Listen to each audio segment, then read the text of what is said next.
So hello everyone, আমি নির্ঝর। আজকে carbonated water review দিব। সো এটা পেরিয়ার কোম্পানি, দেখতে পাচ্ছেন। বোতল দেখে আবার অন্য কিছু পাইবেন না। এটা জাস্ট একটা ওয়াটার, জাস্ট নর্মাল ওয়াটার থেকে একটু আলাদা, কার্বনেটেড ওয়াটার আর কি। সো এটা ইম্পোর্টেড ফ্রম ফ্রান্স। সো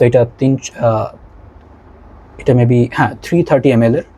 এটার প্রাইস হচ্ছে 240 থেকে 300 টাকার মধ্যে। আপনি বিভিন্ন সুপার শপে একটু কম বেশি হয় আর কি।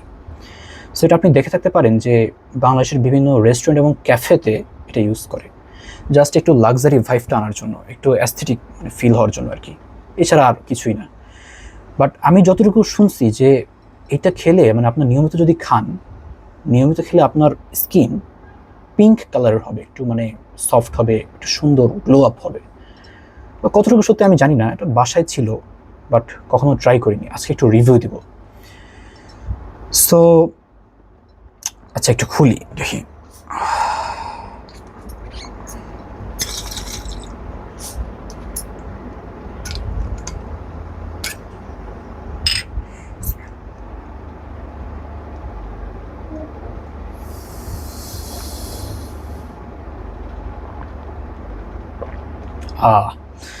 ফিলিং সোডা সোডা টাইপ, তো নর্মাল পানি থেকে একটু আলাদা, কার্বোনেটেড ওয়াটার যেহেতু। So hope you guys enjoy. So আপনারা ট্রাই করতে পারেন এটা।